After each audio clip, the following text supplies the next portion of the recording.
13 octobre, la nuit 13, je reprends la thématique générale du voyage au bout de soi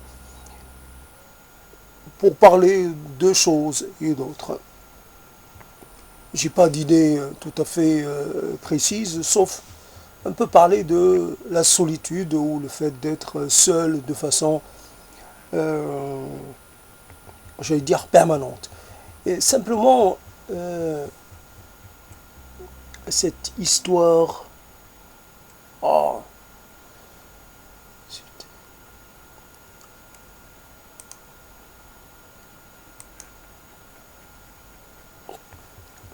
cette histoire de... Donc,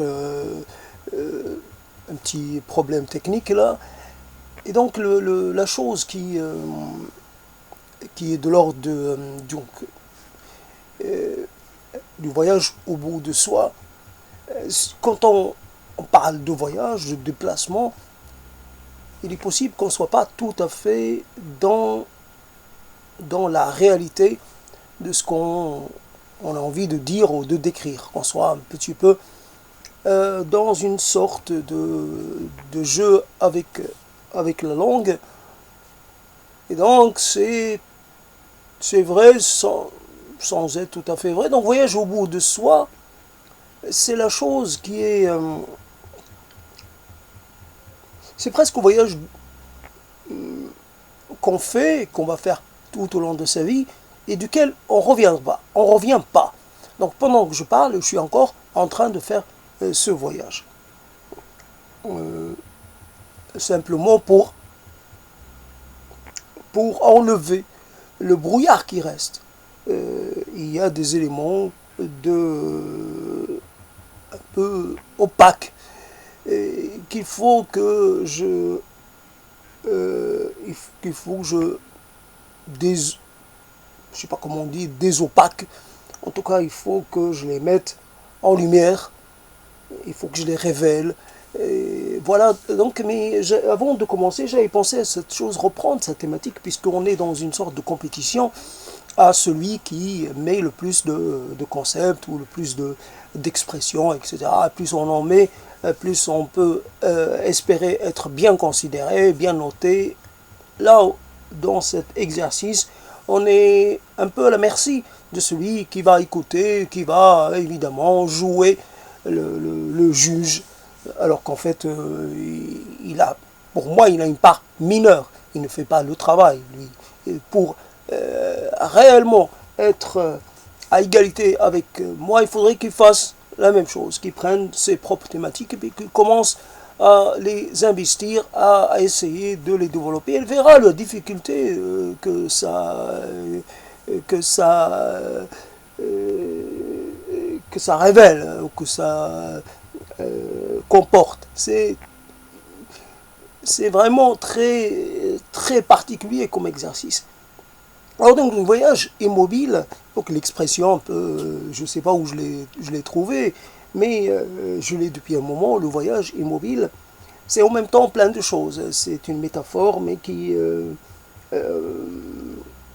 ne sais pas comment on l'appelle, parce que dans les figures de style, ça a un nom bien précis. Moi j'oublie, je ne sais pas si c'est un oxymore ou quelque chose dans ce genre, mais peu importe. On ne peut pas voyager en restant immobile. Donc il y a une sorte d'opposition de nature. Et puis voilà, mais on peut en même temps installer ça comme au niveau de l'expression. On peut l'accepter. Mais dans la réalité, quand on est immobile, on ne voyage pas.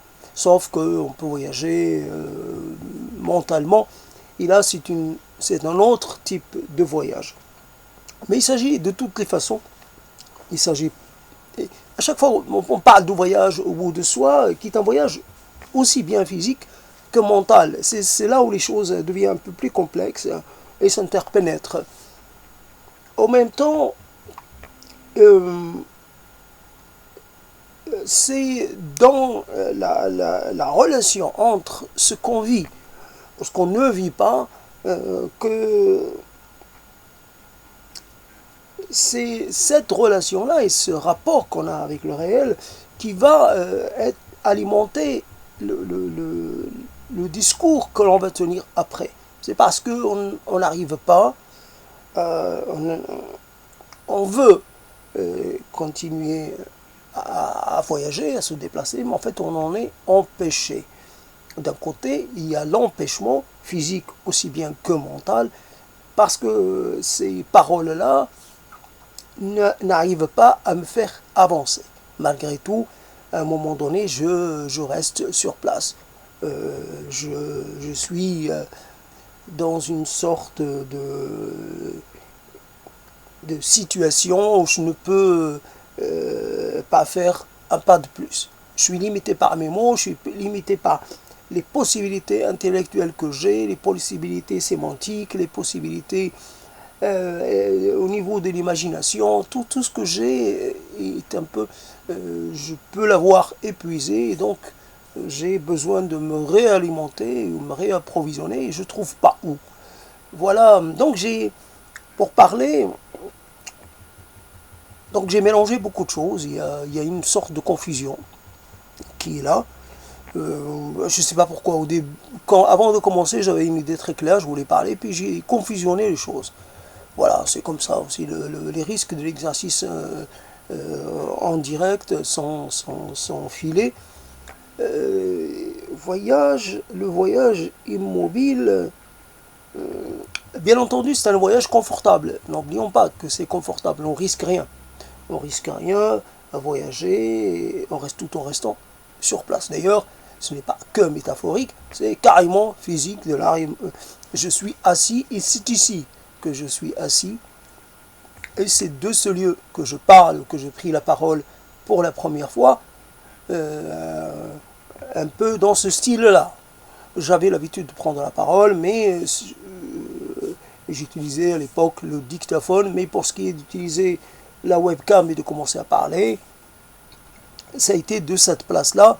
Évidemment pas sur la banquette, j'ai changé de place entre-temps, et finalement, la banquette est la même, le lieu est le même, l'ambiance est un peu la même, elle s'est même un peu plus, un peu devenue un peu moins, elle s'est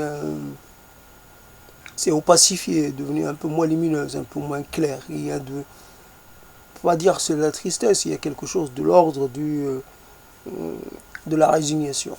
Simplement, il y a un mot qui est intéressant, ce mot-là est intéressant, la résignation.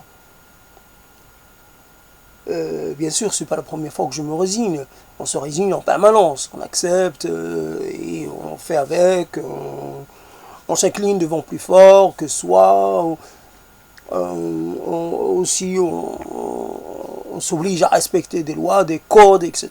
Donc voilà, donc à un moment donné, la résignation n'est pas quelque chose de nouveau, mais elle peut prendre un caractère beaucoup plus profond et beaucoup plus permanent et toucher un peu à la totalité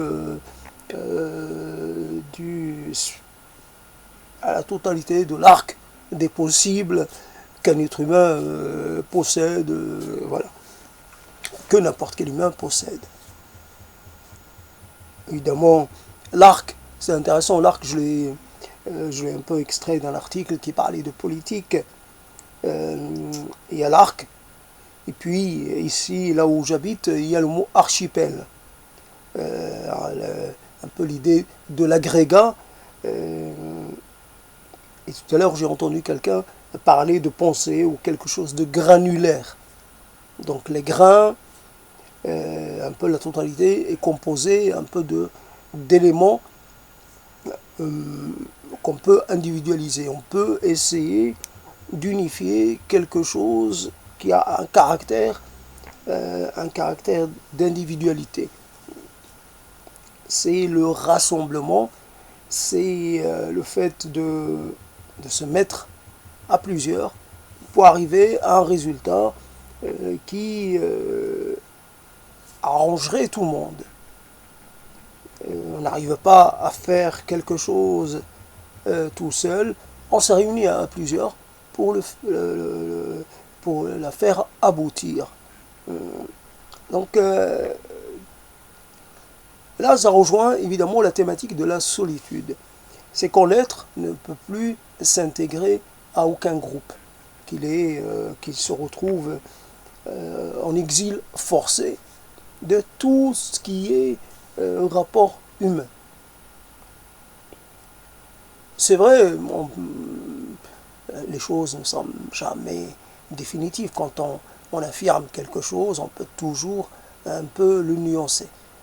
Il fut un temps où je pouvais tenir un discours ou comme ça, qui pourrait laisser penser que j'étais trop cerné par les gens, que je voyais trop de gens, que cela me prenait trop d'énergie, trop de cela, trop de ceci.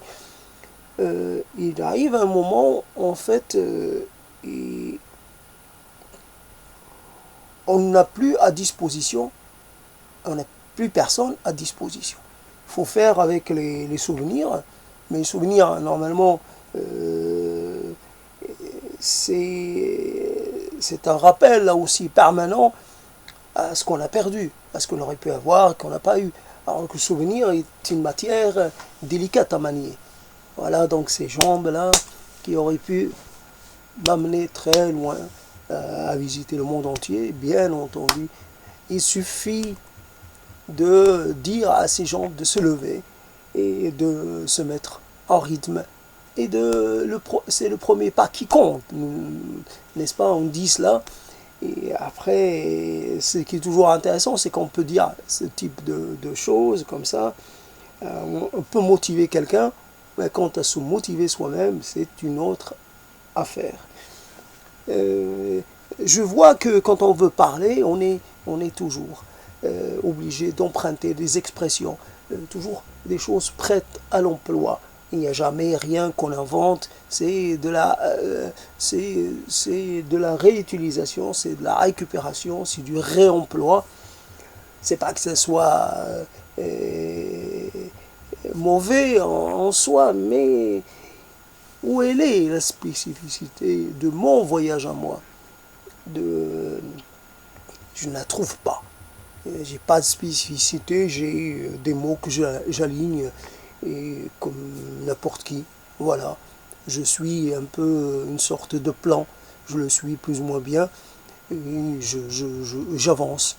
Mais quelqu'un d'autre peut très bien faire la même chose que moi, même mieux, c'est possiblement. Donc voilà, cette histoire du voyage au bout de soi et de ce rapport au monde. Ce rapport au monde qui devient une sorte d'abstraction. Ce n'est plus...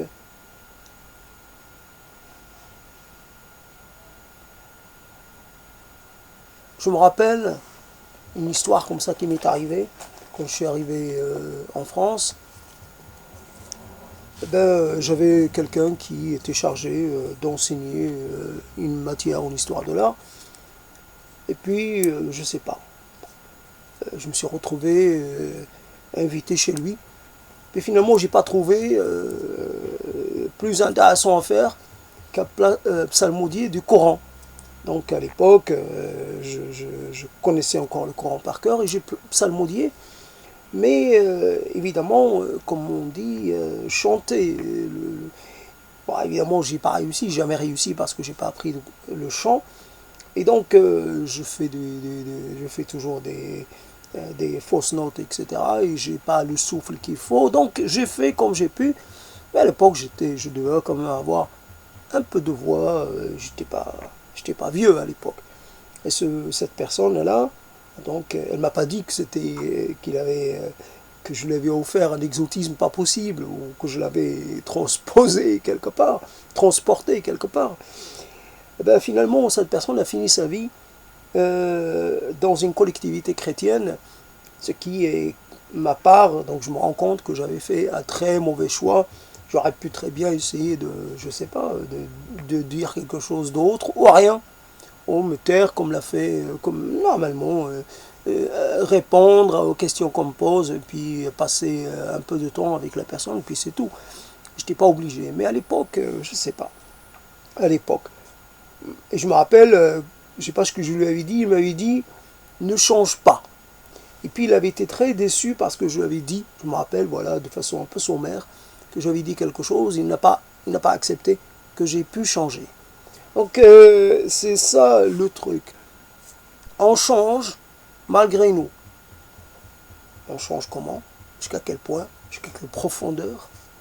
Je n'en sais rien. On se transforme de gré ou de force. On est le résultat d'un parcours de compagnonnage, au pluriel, de secousses, de coups, de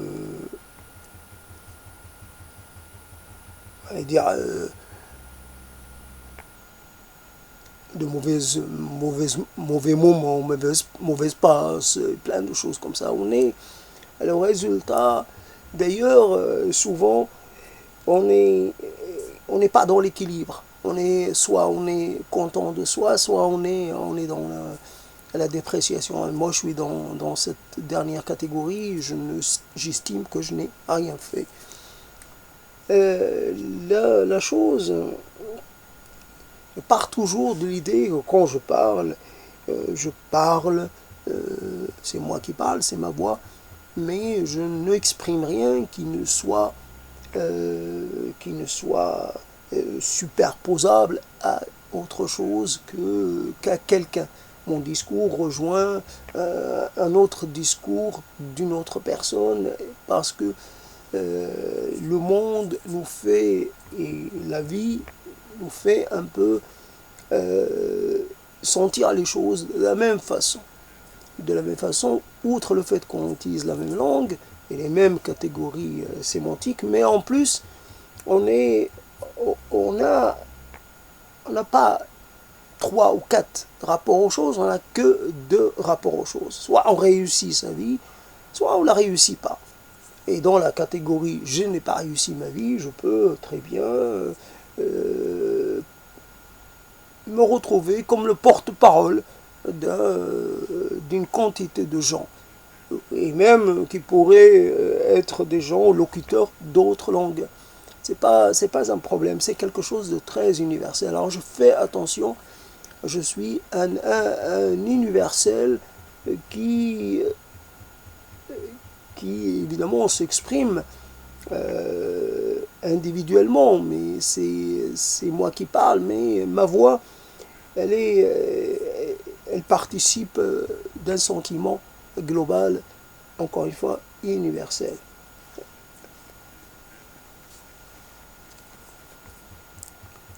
Simplement,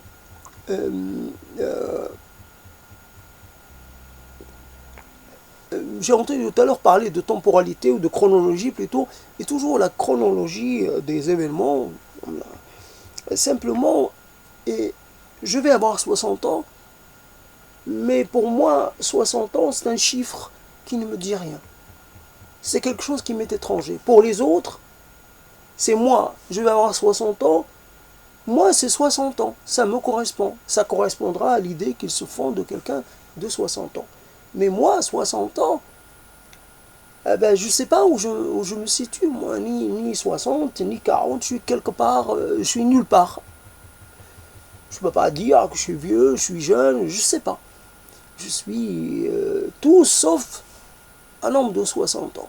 Alors j'imagine, donc pour moi, toutes les catégories, tout le rapport que j'ai eu, que tout le monde a, vis-à-vis des gens âgés, qu'on traite un peu de façon, j'allais dire, un peu révérencieuse, un peu machin, ces gens, ils ne voient pas l'intérêt, ils ne comprennent pas. Ils ne comprennent pas qu'on agisse avec eux d'une certaine façon. Je ne comprends pas que, par exemple, comme disent quelque chose qui aurait un rapport avec l'âge que j'aurai. Si je dis mon âge, ça va être, voilà, donc on m'a classé. Et finalement, pour moi, je suis fini, pas par rapport à l'âge, mais par rapport à mon horizon des possibles. Je n'arrive plus à trouver quoi faire, sauf si, par exemple, j'en sais rien, en tout cas en France, sauf si je vais quelque part, j'ai épuisé mon quota ou mon potentiel d'action et de vie en France. Il faudrait que j'aille ailleurs. Bien entendu, ce qui fait la différence, ce qui quand même, pour tempérer ce propos, c'est le corps. On peut commencer à avoir un corps qui se fatigue un peu plus vite. Simplement, quand on mange, on peut avoir envie de piquer un somme. Donc c'est bien un signe que quelque chose est en train de changer fondamentalement. Il y a des éléments. Il y a des éléments de l'ordre du corps. Mais l'esprit et le corps peuvent fonctionner de façon pas symétrique. Il y a une asymétrie dans ce registre-là. Je suis vraiment, je pourrais très bien avoir 25 ans, 24 ans, 26 ans, c'est pas un problème. Je peux le revendiquer. Je me revendique de 26 ans, 23 ans. Pas 20 ans, mais ni 21, ni 22, ni 23, mais 24, ça me dérangerait pas. Parce que je vois, je me vois pas plus vieux que cela finalement. Mon visage peut me dire le contraire, parce que j'ai une barbe blanche, parce que j'ai des cheveux blancs, parce que j'ai ceci et cela, mais je ne vois pas plus. Je ne suis pas épuisé de la vie, fondamentalement. Voilà la question. C'est la vie actuelle qui m'épuise.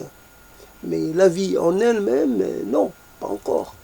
Je ne sais pas si ça peut arriver un jour qu'on se dise, tiens, ça me suffit, j'ai assez vécu. Non. Voilà donc, je continue le propos, je déroule le propos au fur et à mesure qu'il se crée.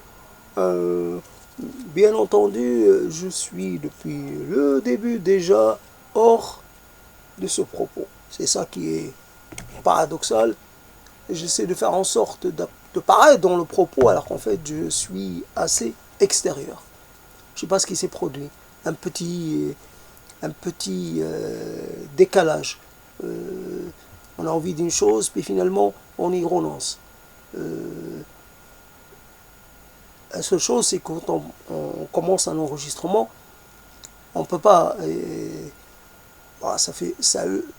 J'y renonce quelquefois, mais rarement. Donc je suis un petit peu obligé de tenir un peu le temps que ça arrive à 20 minutes, 30 minutes, bon, une quantité qui m'apparaît raisonnable pour installer un propos. C'est vrai, dans cette thématique, j'ajoute des mots aux mots. Il est possible que certains mots sont réutilisés, reviennent très souvent. Ce n'est pas réellement une chose que je n'accepte pas. Si les choses reviennent, c'est parce qu'elles s'imposent d'elles-mêmes. Voilà, donc je respecte la logique. Simplement, je pourrais intégrer quelque chose que par rapport à l'idée qu'on se fait de soi-même, il est tout à fait certain, et j'affirme cela de façon définitive, l'idée qu'on se fait de soi-même est une idée un peu incomplète. Il peut y avoir de l'erroné, mais sûrement un peu on n'a pas une conscience, on n'a pas une lucidité et une compréhension de ce qui se passe de façon sûre. Il y a quelque chose qu'on ne comprend pas, il y a un rapport qu'on ne fait pas entre les choses. Cette chose-là, une fois qu'elle nous a été démontrée, nous apparaît dans une clarté confondante, mais nous, on n'y est pas parvenu. Pourquoi ? On a utilisé la logique. La logique, je ne sais pas comment dire, formelle, des choses comme ça. Mais finalement, on s'est quand même trompé. Qui veut qu'un événement débute à un endroit donné, il a un aspect, il a un caractère, je veux dire, il a un corps, et puis matérialité. Et un événement a pour origine quelque chose qui le déclenche. Donc une fois qu'on a identifié l'élément déclenchant et qu'on a un peu situé spatialement l'événement, on peut créer des relations de causalité, etc. Mais ça ne marche pas. Ça ne marche pas. La rationalité à ce niveau-là, elle est battue. Elle est défaillante. Pourquoi? Parce qu'il y a un élément. Il y a un élément qui a échappé. Ce n'est pas un élément extraordinairement, je veux dire,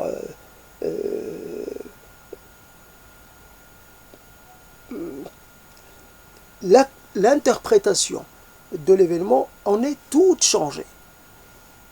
Et on a vécu avec quelque chose, avec un événement pendant un certain temps, en l'approchant toujours de la même façon, en l'expliquant de la même façon. Puis finalement, quelqu'un est venu, il nous a suggéré que, parce qu'on a raconté l'affaire, il a suggéré que peut-être, probablement, même pas seulement peut-être, probablement, la chose venait, se produisait suite à une chose.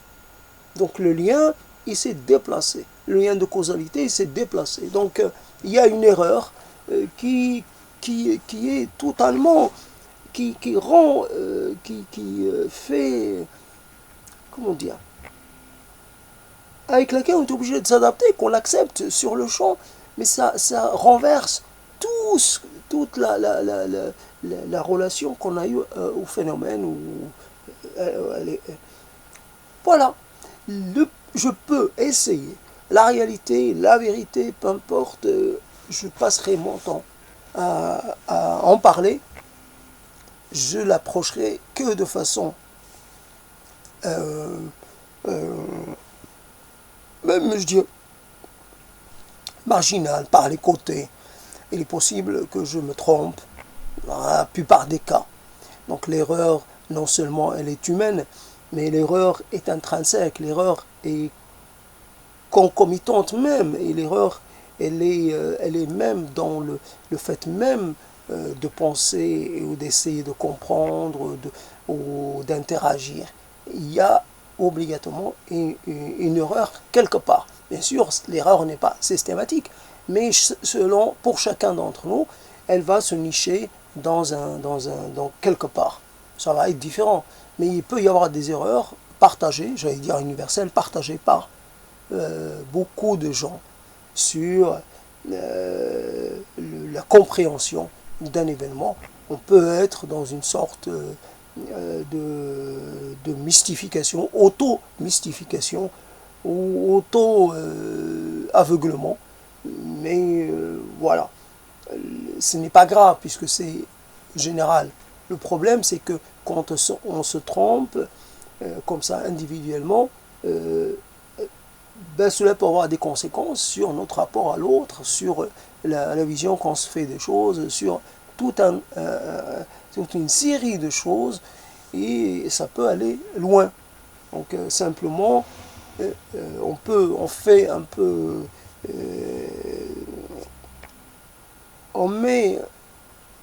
on enchaîne des choses qui n'ont pas d'enchaînement. Et on peut se retrouver, je ne sais pas, quelqu'un qui surréagit parce qu'il estime qu'il a été victime d'un acte de malveillance, alors qu'en fait, s'il y a eu malveillance, s'il y a eu un acte, c'était peut-être pas du tout la personne à laquelle elle a pensé, et la chose s'est peut-être produite avec aucune intentionnalité, rien. C'est comme on dit, un mauvais concours de circonstances. Ça peut être comme ça. Mais c'est peut-être juste parce que j'ai mal saisi. On peut se laisser avoir par sa vision, par son ouïe, par son odorat. Il peut y avoir comme ça. L'analyse d'un signal peut être une analyse erronée. Peu importe le signal. Voilà, je ne sais pas où j'en suis. Il est possible que j'ai un peu approché la fin. Si je dépasse les 20 minutes, je peux dire que j'approche la fin. simplement, j'avais envie plus de parler d'autre chose. C'était plus dans la vérité des mots. Là, j'ai plus la force de parler de choses en rapport avec la politique. Et j'avais envie de parler, de définir ce qu'est une ville comme introduction à cette thématique sur les élections municipales à venir. Mais j'avais aussi donc la vérité dans les mots.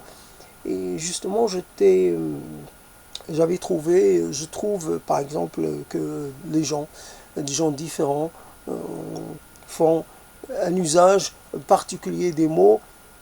Il y a, c'est comme s'il y avait un langage spécifique, une série de codes, un peu quelqu'un qui s'exprimait, puis qui a utilisé le terme d'axiome et qui a basé un peu sa parole sur ce terme d'axiome. Alors évidemment, ça, voilà, moi, je pars d'axiomes et vous partez peut-être d'autres choses, mais comme moi, j'ai mon domaine, il est géré par l'axiome et vous, sûrement par autre chose, ben, on n'a rien à se dire, on ne peut pas se rencontrer.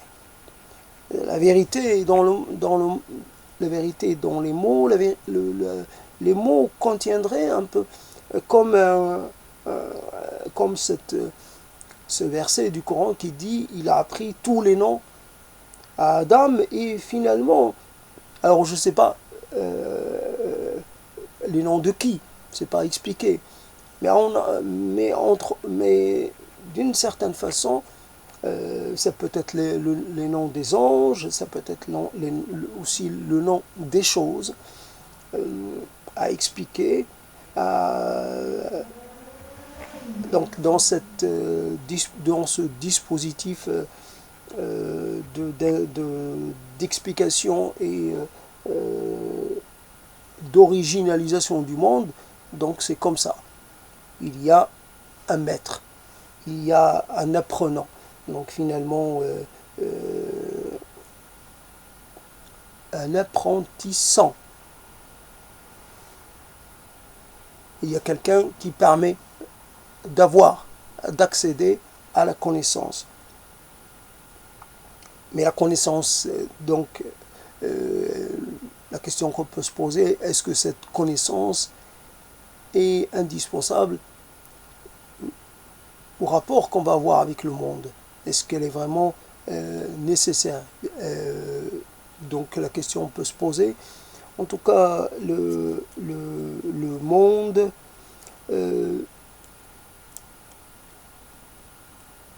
le monde, il serait contenu dans les mots. Qu'est-ce qui a préexisté le monde ou les mots?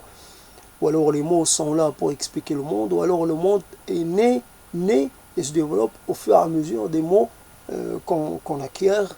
Ou alors, je sais pas je sais pas comment en parler.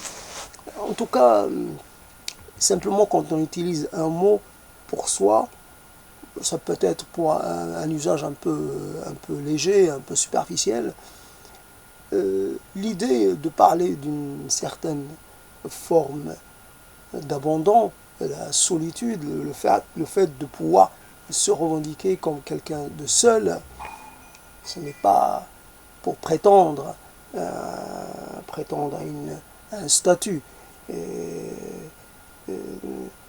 valorisant, c'est plus pour faire référence à une réalité difficile à supporter.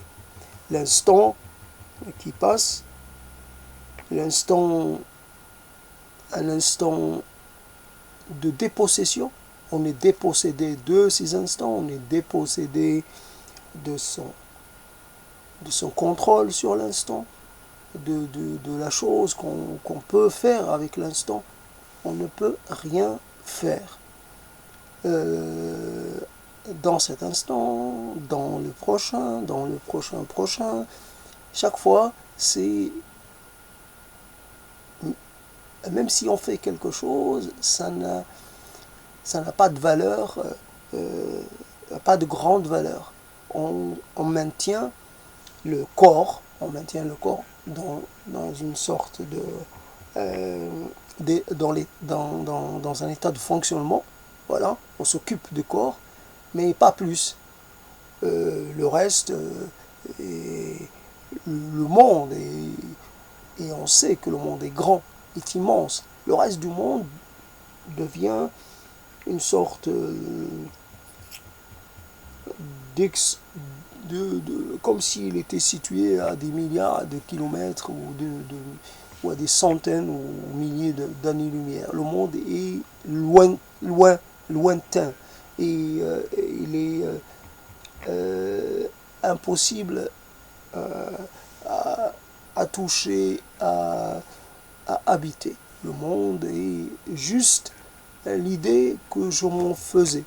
Je vis sur le souvenir quand j'étais dans le monde et donc c'est ça, c'est ce que j'ai pu, ce que j'ai pu conserver du monde. Mais depuis des années, je ne suis plus dans le monde parce que j'ai été forcé d'abandonner le monde, contraint évidemment, puisque beaucoup de gens m'ont poussé vers la sortie. Ben, je finis par sortir. Chaque fois que je recevais un coup de pied, ben, je m'approchais de plus en plus du bord de la Seine. Et finalement, je suis là où je suis, totalement dans une position de quelqu'un qui fait quelque chose pour juste se maintenir un peu hors de l'eau. Pas se noyer totalement, mais rester un peu à flotter. On ne sait jamais, bon, ça ne dure jamais longtemps, on ne peut pas flotter éternellement. Il y a un moment où on va se fatiguer, on va se laisser couler. Voilà la conclusion de ces propos. Ce moment passé est un moment, avec la prise de parole, on ne sait jamais. On ne sait jamais comment on va être. Quelquefois ça fonctionne, quelquefois ça ne fonctionne pas. Quelquefois on peut être clair dans ses propos, quelquefois on est un peu obscur, on est un peu aussi un peu incohérent, j'allais dire désarticulé. Il n'y a pas de... Et il y a quelque chose qui n'est pas là. Mais fondamentalement, cela est aussi le reflet de ce qui n'est pas dans la réalité. Prendre la parole pendant 30 minutes, par exemple, ce n'est que c'est occuper son temps oralement pendant un certain temps. Mais le reste du temps, on est en silence. Et ce silence imposé, ce silence infécond, ben, il ne se passe rien. Bon, par exemple, je ne sais pas, j'ai quelque chose que j'utilise depuis longtemps. Il m'est arrivé, voilà, par exemple, je fais un mauvais geste, et puis je laisse tomber un verre que j'utilise depuis 10 ans, depuis 15 ans. Ce verre-là, je le casse. Voilà l'événement. C'est que il y a du changement, mais peut-on considérer cela comme un changement réellement? C'est infime. Donc il ne se passe rien. Je fais à manger, je réussis pas, je mange quand même, mais finalement voilà, je mange parce qu'il faut manger. Mais autrement, pour ce qui est de l'esprit est occupé par des choses, par des rémanences, par des revisitations, par une scène qui tourne rond. Voilà. Rien ne se rajoute aux scènes déjà acquises, ne peut plus changer. C'est la même pellicule à chaque fois, donc voilà. Elle est remise en mouvement, remise en mouvement, remise en mouvement. Et quand je parle, au moins je prends le risque de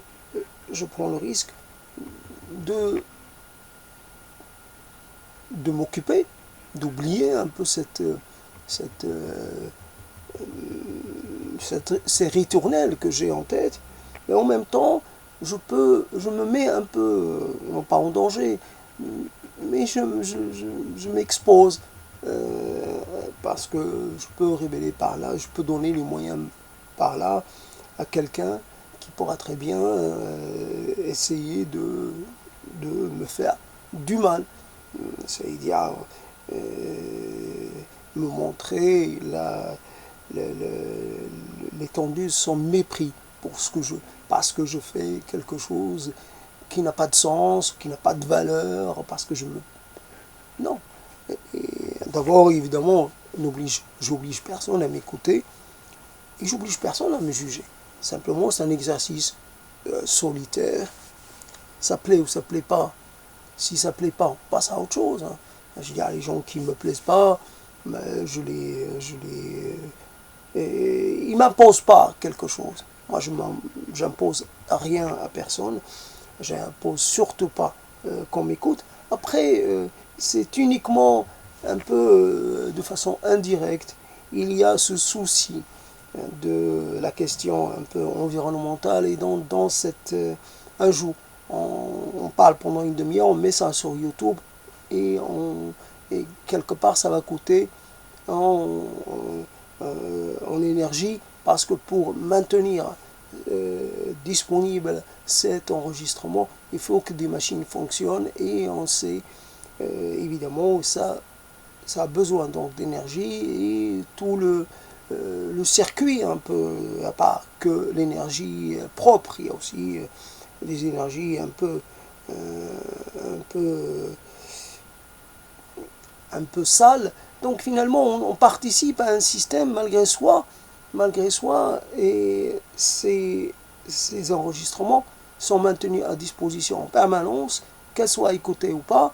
Alors je ne sais pas combien ça coûte. Quand elles sont écoutées, peut-être que ça consomme plus. Quand elles sont juste en réserve, peut-être ça consomme moins. En tout cas, voilà, il y a un effet indirect, non voulu évidemment, non désiré. Mais après, c'est comme ça. C'est comme, je me rappelle, il y avait quelqu'un que je connaissais, que j'ai connu, et qui avait exposé.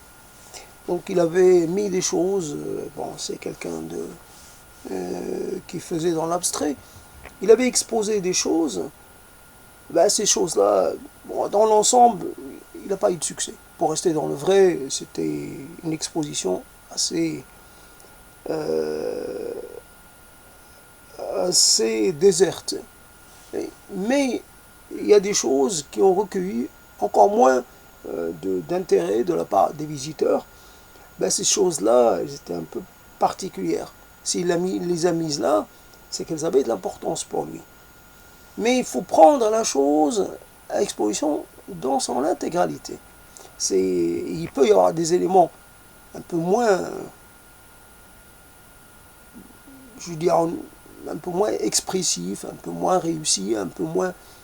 Mais voilà, c'est l'ensemble, c'est peut-être l'ensemble de la démarche, la progression, etc., le va-et-vient au niveau de la création, les moments où on est dans une sorte d'emphase, puis le moment où on est un peu en crise, on est un peu en difficulté. Et c'est pour ça, ces paroles-là, elles ressemblent un peu à cette chose hétérogène. L'exposition était assez hétérogène. Bien sûr, il y avait des dénominateurs communs, mais l'ensemble, ça fait hétérogène, parce que c'était un peu l'ensemble, voulait donner une idée sur l'ensemble de la démarche de la personne. Et voilà, évidemment, dans ces enregistrements, il n'y a pas de tri. Il n'y a pas quelqu'un qui va dire cet enregistrement est à publier ou pas. Donc, dans la démarche du peintre, il y a eu une sélection, une présélection, etc. Donc on a dû éliminer des choses, parce que ne serait-ce que parce que le lieu ne permet pas de tout mettre. Donc il faut faire une sélection. Ben, pour l'instant, YouTube ne fait pas de sélection, on peut mettre autant de cassettes qu'on veut, donc on met autant d'enregistrements qu'on veut, je mets ces enregistrements. Voilà, donc je reviens sur ces jambes, un peu les piliers du monde quelque part. C'est quelque chose de très important, évidemment. évidemment référence aux enfants qui ont perdu leurs jambes pendant les guerres, surtout les guerres récentes, donc mines antipersonnelles et autres. Et puis tir aussi, là, tir volontaire pour faire mal. Et je vois à quel point ces deux sont importants. On fonctionne en symétrie, et une chose qui nous manque, le monde n'est plus le même. Donc, mais c'est ce qui permet au moins de rêver le voyage. Même si on est immobile, même si on ne se déplace pas, mais au moins on se dit, si j'ai envie, eh ben, je peux me lever et demain et tout de suite, et j'irai très loin. Je peux, si je veux, parce que j'ai les moyens. J'ai ces jambes-là. J'ai ces deux fondamentaux, et c'est ça qui est important. Alors, c'est ça le truc. Donc, c'est ce voyage qui se fait là, où c'est un non-voyage même, à la rigueur. Un non-voyage, c'est... L'idée même du voyage immobile finalement finit par n'être ni voyage ni immobile, ça finit par être rien. Un moment où il n'y a rien qui se passe. Il n'y a même pas l'idée de quelque chose.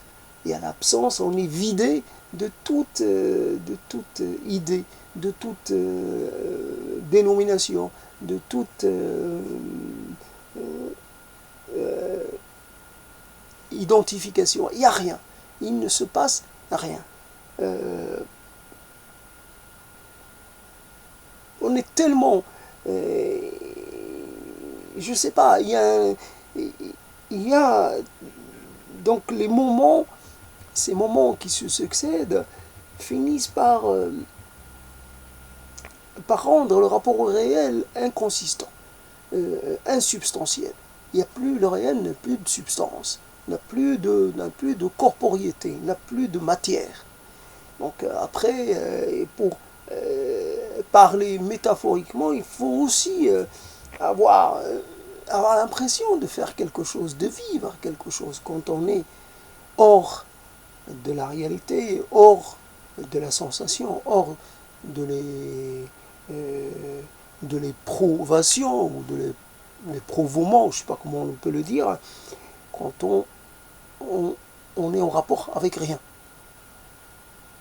À un moment, c'est devant soi, il y a quelque chose sur laquelle il n'y a rien.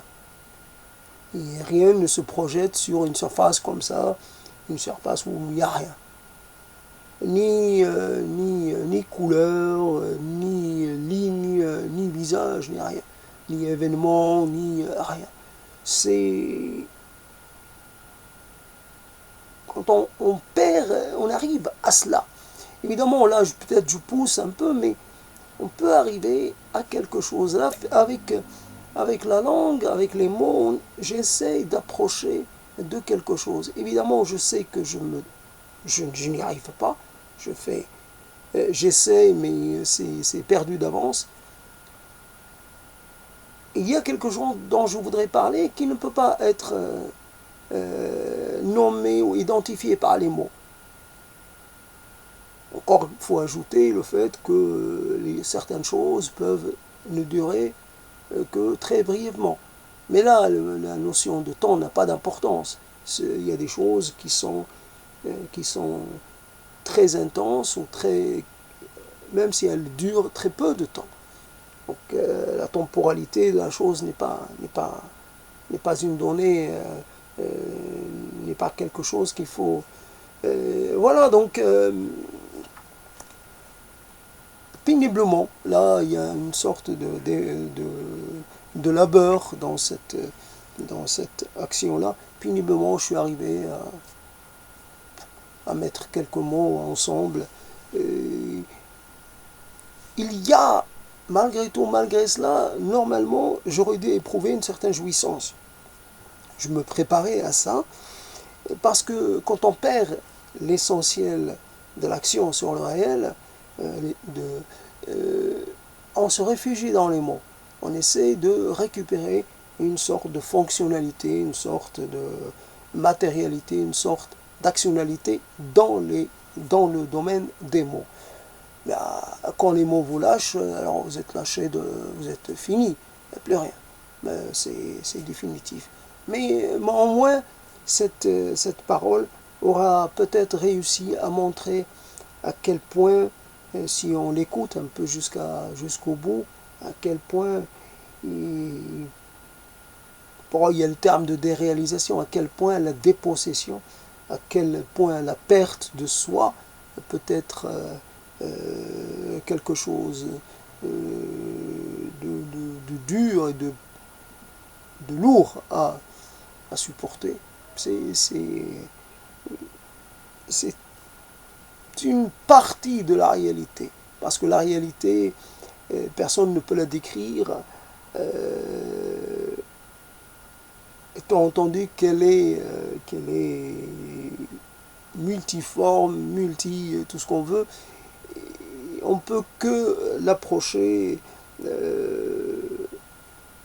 avec ses moyens, un peu à sa façon, voilà. Donc, modestement, c'est ce que je suis arrivé à faire. C'est comme ça que j'ai essayé de parler. Bien sûr, ma parole est un peu manquante. Elle n'est pas entière. Il manque quelque chose, mais je peux pas. Je vais pas m'imposer. Je vais pas faire un effort plus que habituel. Je suis arrivé à. Je suis dans cet état et c'est mon état, voilà, du moment. Il y a d'autres moments où je suis largement dans une sorte de sentiment de puissance. Les mots, les mots jaillissent, évidemment. Mais très bien que ça soit différent, que ce soit pas semblable et qu'il y ait une sorte de séparation entre les moments. Il y a un moment où on est en capacité de, et un moment où on est en incapacité de.